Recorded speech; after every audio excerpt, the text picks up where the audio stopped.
She thought he was taking her to the desert to propose.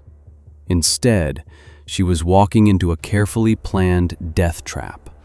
A homemade garrote, a 140-foot abandoned mine shaft, and a love triangle that would shock an entire marine community. This is the tragic story of 19-year-old Erin Corwin, a case that would require searching over 100 mine shafts before the horrifying truth came to light.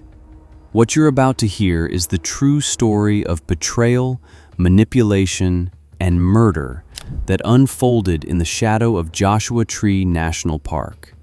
If you're fascinated by true crime cases like this, make sure to hit that subscribe button. We post new crime case videos every night. Now, let's get into the story of Erin Corwin. Erin's early life. Erin was born on July 15, 1994, though the identity of her biological parents remains unknown. She was adopted by Lore and William Hevelin, a compassionate couple from Oak Ridge, Tennessee, who raised 7 children, 5 of whom were adopted. They viewed each adoption as a divine calling to help those in need. Their youngest, Trisha, was born with severe birth defects and lived only 3.5 years. When Trisha passed away, Lore and William guided their children to understand that they'd given Trisha a life filled with love. From her earliest years, Erin showed an extraordinary connection with animals. Her mother fondly remembered how Erin was the only person who could train a rabbit to walk on a leash like a dog. As Erin grew, this love evolved into a talent for taming horses others couldn't handle. She owned a pony named Riley. Erin's mother would later say that when Erin talked to you, you felt like the most important person in the room. Young love. In 5th grade, Erin met Jonathan Corwin, a boy 1 year older. They reconnected through social media about 5 years later during their teenage years. By this time, Erin cared for dozens of animals, from fish and guinea pigs to cats and dogs. Jonathan chose Erin's 16th birthday to ask her out. With her parents' approval, their relationship blossomed into a storybook romance. They exchanged poems and shared dreams of their future together. After graduating high school, Erin got a job at a local tractor supply store. Meanwhile, Jonathan enlisted in the Marine Infantry. Confident in their love, they married in Las Vegas in November 2012. The California community. At 29 Palms, Erin and Jonathan quickly formed friendships with other military couples. Among them were Connor and Aisling Malaki with their young son Brian, and another couple, Christopher Brandon Lee from Anchorage, Alaska, his wife Nicole, and their 6-year-old daughter Liberty. Christopher was also a Marine, but he was struggling with the psychological aftermath of a deployment in Afghanistan. Despite these battles, the 3 couples became close friends. While their husbands worked, Erin, Aisling, and Nicole would visit each other's apartments for lunch. When the men were home, they'd barbecue together and watch TV.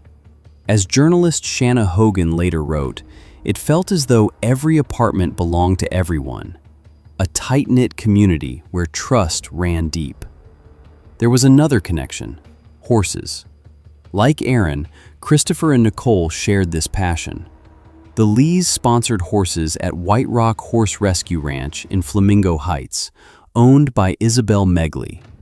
When Erin learned about it, she naturally became involved as well. Initially, life seemed smooth.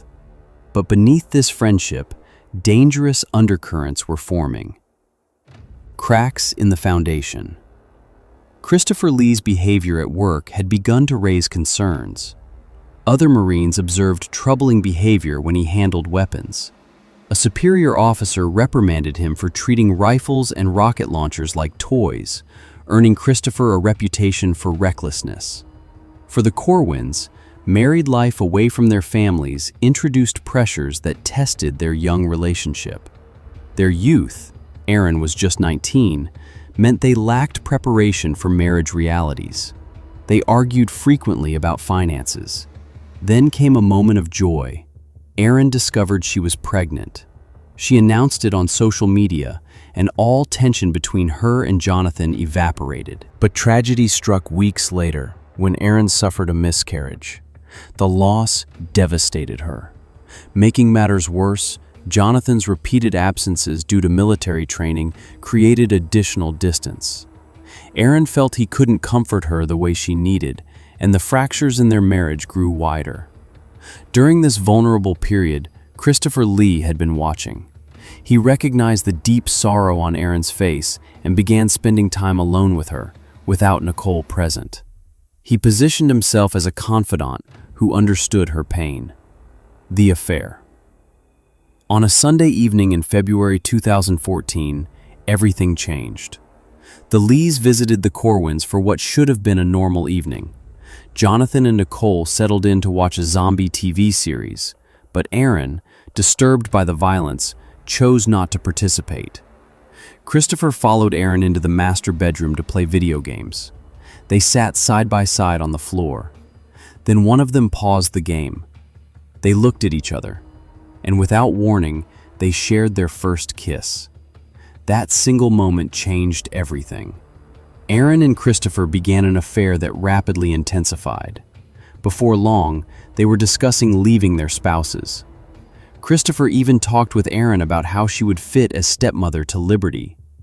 But Nicole became aware of her husband's detachment and checked his phone, uncovering intimate messages. The discovery unleashed Nicole's fury.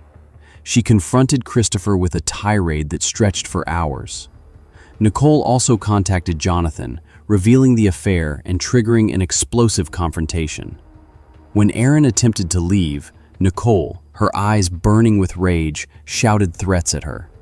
Under pressure, Erin and Christopher agreed to end their affair. But after several weeks, they resumed meeting in secret. Christopher even wrote a poem for Erin, encouraging her not to lose hope. The pregnancy and the plan. Meanwhile, Jonathan, unaware the betrayal continued, remained determined to save his marriage. He had no idea the situation was about to become far more complicated. On June 22, 2014, Erin realized she was pregnant again, this time carrying Christopher Lee's child. She told Christopher the news. Christopher's reaction was telling. He pretended to be happy, but was deeply displeased. The pregnancy threatened to expose their affair. Despite all his promises, Christopher had never intended to leave Nicole. His time in the Marines was ending. He was scheduled to complete his service on July 4, 2014, and then return to Alaska with his wife. Faced with Erin's pregnancy, Christopher began to plot. He told Isabel Megley that he'd been exploring the desert around Joshua Tree and had discovered an unusual, difficult-to-access mine shaft. Then he asked to borrow a white propane tank. Isabel, trusting Christopher, agreed. What Isabel didn't know was that Christopher had begun conducting disturbing internet searches about how to dispose of a human body. After securing the tank, Christopher messaged Erin with an invitation. A surprise romantic evening in Joshua Tree National Park. Erin's reaction was immediate and joyful. She texted a friend in Tennessee, barely containing her excitement. When her friend replied with a ring emoji, Erin admitted she was thrilled that Christopher might be planning to propose. The date was set for June 28, 2014, the last day. On the morning of June 28th, Christopher set his plan in motion. He told Nicole he'd arranged a coyote hunting trip in Joshua Tree with Connor, explaining why he needed his Winchester .22 caliber rifle. He also loaded the propane tank and gasoline into his vehicle. Before leaving, he told Nicole that Connor had canceled. Meanwhile, at around 7:30 that morning, Erin told Jonathan she was going to Joshua Tree to scout trails she and her mother might bike during Lore's upcoming visit. She kissed Jonathan goodbye and told him she loved him. Jonathan had no idea he would never see his wife alive again. Upon arriving at the meeting point in the desert, Erin was met with a brutal awakening. There would be no proposal, no romantic future. Christopher made it devastatingly clear that he felt no real affection for her. What followed is known only to Christopher Lee, but investigators pieced together the events. Christopher fired shots into the air, 22 caliber rounds later recovered at the scene. Then, using a homemade garrote fashioned from rope and 2 pieces of rebar, he strangled Erin until she collapsed. After ensuring she was no longer breathing, Christopher threw Erin's body into the mine shaft he'd scouted days earlier. She fell 100 feet downward into darkness. The propane tank followed. As hours passed with no word from Erin, Jonathan grew increasingly anxious. He attempted to call her at least 50 times. When she hadn't returned by morning, he reported her missing on June 29th. The investigation begins. Several days passed with no information. Then, a woman living in a remote area noticed that a car had been parked near her home for days. She photographed it and shared the images. Those photographs proved critical. The abandoned car was Erin's Toyota Corolla, found several miles from the park. When police informed Erin's family, Lore felt her heart sink. Detectives began examining every aspect of Erin's life. Through their investigation, Jonathan learned the painful truth. The affair between his wife and Christopher had secretly continued. This revelation eliminated Jonathan as a suspect. Attention focused on Christopher Lee, especially after tire tracks near Erin's car matched his vehicle's specifications. On July 1st, 2014, Christopher was brought in for questioning. By this time, he'd hidden his rifle at Isabel Megley's ranch. During the 9-hour videotaped interview, Christopher apologized for failing to disclose his relationship with Erin. Then, he made an unexpected claim. Erin had confided in him about being a victim of domestic abuse at Jonathan's hands. A calculated attempt to redirect suspicion. Regarding the Saturday Erin vanished, he admitted being alone in the Joshua Tree area, supposedly hunting coyotes. But when confronted with evidence, Christopher altered his account multiple times. Despite the inconsistencies, investigators faced a critical problem. Without Erin's body, they couldn't definitively prove she was dead. After 9 hours without enough evidence to formally charge him, authorities were forced to release Christopher. As planned, Christopher was released from the Marine Corps on July 4th. He and Nicole packed their belongings and, together with Liberty, returned to Alaska. The massive search. The search for Erin's remains became one of the most extensive operations in San Bernardino County history. The turning point came when Isabel Megley recalled that approximately a week before Erin vanished, Christopher had mentioned visiting Joshua Tree to explore mines, referring to one that no one would ever locate. Investigators enlisted Doug Billings, a local expert with unparalleled knowledge of the mines scattered throughout the Mojave Desert. Billings had spent decades cataloging the region's countless mine shafts. With Billings' guidance, a massive search operation launched, covering 300 square miles of wilderness. 6 separate law enforcement agencies participated, along with hundreds of volunteers. The searchers identified more than 100 mine shafts. Using video cameras with lights, teams would lower equipment into each shaft, searching for any sign of Erin. Nearly 5,000 volunteer hours were dedicated to this exhausting work. Day after day, week after week, volunteers descended into the desert heat, checking shaft after shaft without success. But as August wore on and searchers found nothing, the decision was made to halt operations on Saturday, August 16, 2014, nearly 7 weeks after Erin's disappearance. Then, in an extraordinary turn of fate that same day, a volunteer spelunker detected a strong odor of gasoline emanating from one of the mines in the Rose of Peru district. It was the last mine they planned to check. In the final hours of that Saturday, volunteers lowered a bucket with a video camera into the mine shaft. Farther down, at approximately 100 feet, the camera revealed what appeared to be human remains. the recovery and arrest. Due to deteriorating weather, the recovery had to wait until Sunday. A specialized search and rescue team from the San Bernardino County Fire Department was called to the scene. The recovery was immensely difficult. The mine was an anonymous vertical shaft, just a hole in the ground with no markers. It had been a gold mine dug in the 1970s. Because it was newer than maps drawn in the late 1960s, it didn't appear on any official records. The vigil and trial. On Friday, September 19, 2014, hundreds of candles glowed in Lucky Park in 29 Palms in silent tribute to Erin and her unborn child. Approximately 250 people attended the vigil, many wearing custom t-shirts bearing Erin's name. During this period, Jonathan Corwin agreed to speak to only one media outlet. In that remarkable interview, he demonstrated extraordinary grace. Jonathan expressed his hatred for Christopher's actions, but explained that holding on to hatred would ultimately consume him.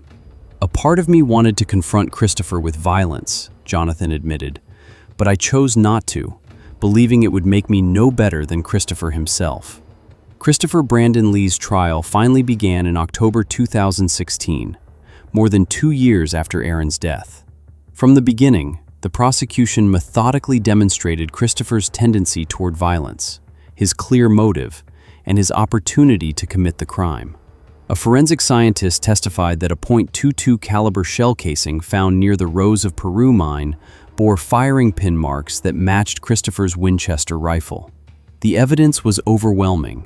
The garrots, the rifle, the shell casings, the tire tracks, the internet searches, the borrowed propane tank, and the timeline that placed him alone with Erin on the day she died. The shocking confession. When the defense presented its case, Christopher Lee took the witness stand as the only witness, a risky legal strategy that stunned everyone. While acknowledging all the evidence, Christopher made a shocking admission.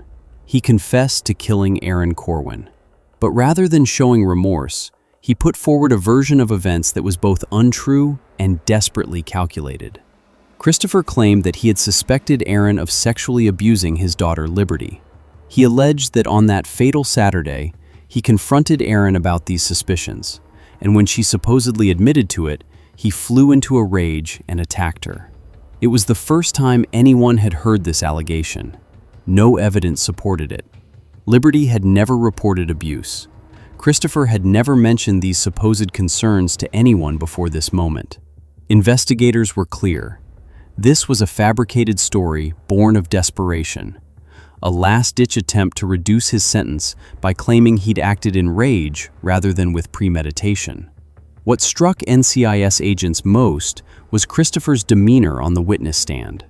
He spoke about strangling Erin for approximately 5 minutes with the homemade garrote, checking her vital signs, and then throwing her body down the mine shaft. He described these actions in chilling detail, showing little emotion. The jury didn't believe any part of his fabricated claim. The evidence of premeditation was too strong. After hearing all the evidence and Christopher's own confession, the jury deliberated. It took them only 15 minutes to reach a verdict. On Thursday, October 27, 2016, Christopher Brandon Lee was convicted of first-degree murder with the special circumstance of lying in wait. Justice and aftermath. The following month, on November 29, 2016, Superior Court Judge J. David Mazurek sentenced Christopher Brandon Lee to life in prison without the possibility of parole. At the sentencing hearing, Christopher addressed the court. "I will accept punishment for the crime I committed," he stated, "but I cannot and will not admit to crimes I didn't commit. I did not want to kill Erin, and I did not plan to kill Erin." Even facing overwhelming evidence of premeditation, Christopher continued to deny he'd planned the murder. Erin's relatives addressed the court, speaking of the huge ripple effect Erin's death had caused throughout their family. They described a young woman who was sweet, naive, and incredibly loving. Laura Havelin had attended the trial despite the emotional toll. When the verdict and sentence were finally delivered, Lore admitted feeling both emotionally and physically exhausted. "I had been bearing an overwhelming burden for more than 2 years," she said, "with grief so heavy that I could scarcely walk." Yet after the verdict and sentencing, she felt a tremendous weight lifted. In a poignant comparison, Lore likened her emotional reaction to the day she finally adopted Erin years earlier. She recalled how all the stress disappeared the moment she gave Erin her last name, mirroring the relief she felt upon hearing Christopher's sentence. The trial highlighted the heroic efforts of Doug Billings and hundreds of volunteers who'd searched for Erin. In May 2016, Billings was awarded the Sheriff's Medal for Meritorious Service. Billings had spent over 200 hours of his personal time searching the desert's mine shafts, and it was directly due to his expertise that Erin was found. Lore visited the mine shaft where her daughter's remains had been discovered. Nearby, she also visited Erin's Garden, a makeshift memorial that Billings had created near Joshua Tree National Park. "I want people to know that Erin was sweet, naive, an incredible young lady," Lore told reporters. "When Erin was talking to you, you felt like you were the most important person in the room." With tears in her eyes, Lore continued, "We just didn't have enough time with Erin. You're not supposed to bury your babies." In the aftermath, Erin's family launched a petition to the Bureau of Land Management, calling for funding to seal abandoned vertical mine shafts throughout the region to prevent similar tragedies. As for Jonathan Corwin, he chose to protect himself from excessive media attention and focused on rebuilding his life following the devastating loss. The Erin Corwin case serves as a tragic reminder of how quickly trust can be betrayed and how dangerous obsession can become.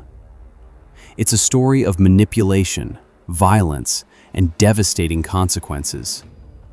But it's also a story of persistence and dedication, of the hundreds of volunteers who refused to give up searching for Erin, of Doug Billings' expertise making the impossible possible, and of a mother's unshakable love for her daughter. Erin Corwin was just 19 years old when her life was cut short. She was young, naive, and trusting, qualities that should have been protected but were instead exploited by someone she thought loved her. If you found this case compelling, please hit the like button and subscribe to our channel. We post new true crime videos every night. Until next time, stay sharp, stay vigilant, and remember, the truth always has a way of coming to light, no matter how deep it's buried.